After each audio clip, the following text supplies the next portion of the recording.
Now this is a interesting integral, not easy. The integral from 0 to infinity cosine 2x over 1 plus x squared. Now I start with the Feynman trick, f of x and f of a rather is equal to integral from 0 to infinity and cosine ax 1 plus x squared and dx. Okay. Then we have some initial conditions. While f of 0 is 1 over 1 plus x squared, which is a arctangent. And from 0 to it becomes half pi. It's obvious. And f of 1 is cosine x over 1 plus x squared dx. That is an integral we have discussed some times ago. Now I have a video. The link is below, so you can see it. The result is pi over 2e. That is f of 1. Then my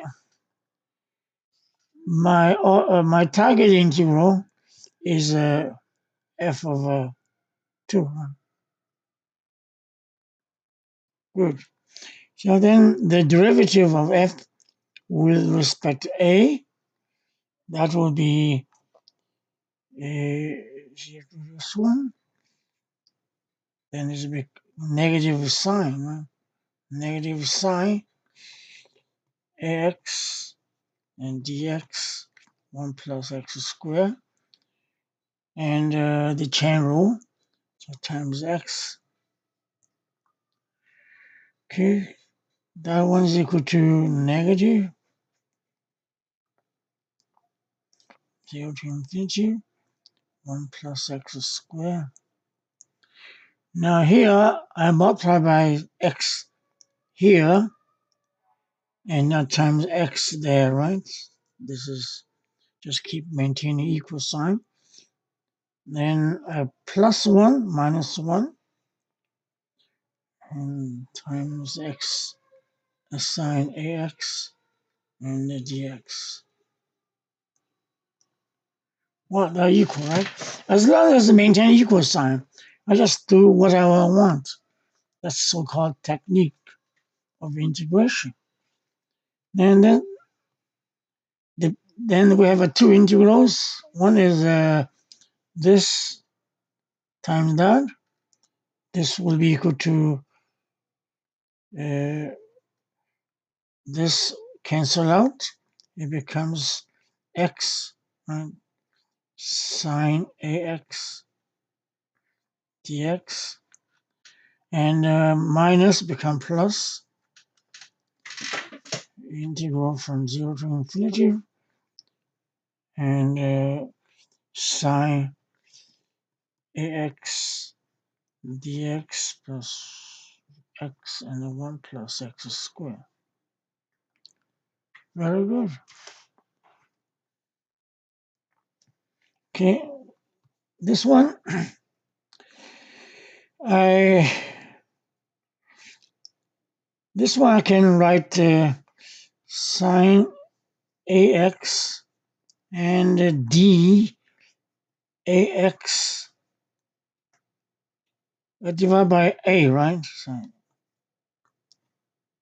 yeah, that will be equal plus plus whatever is left. This is sine ax dx and x 1 plus x squared. And so this one is Dirichlet integral, so equal to half pi. and plus whatever left sine ax dx x 1 plus x squared. Okay. Now then, f prime at a 0, when a equal to 0, that will be 0. Or that will be equal to negative pi over 2, right? Now, why we cannot do a 0 here? If a equal to 0, can we claim this one equal to 0? Well, it's not really, because this one is like a polynomial degree 2. This is polynomial degree 2. So sometimes the 0 is deductible. But here it's okay. This one is a half pi negative, yeah. Now then we take the second derivative of f with respect to a. This will be 0, right?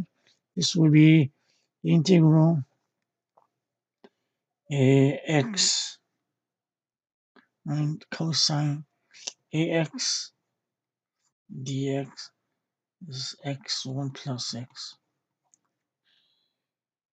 Yeah, that will be exactly f of a after x cancel out. So this is f of a. And now we have a differential equation, second order, f of a, right?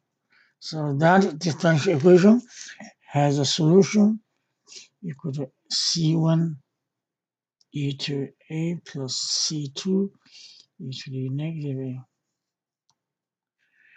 Then we use the initial condition. F of 0 is half pi. F of prime of 0 is negative half pi. So f of 0 is equal to 0. That will have a 0 is equal to c1 plus c2, right? And we have the derivative at 0 is equal to half pi negative. So that means negative half. F of 0 is half pi. I'm sorry, it's not 0. I'm sorry. F of 0 is equal to half pi. F of 0 is half pi. It's not 0. I'm sorry. Okay. See, if f derivative at 0 is a negative half pi, so which is equal to the derivative of this one at 0 is c1. The derivative at 0 is negative c2. So from these two, we find that c1 is equal to 0, c2 is equal to half pi.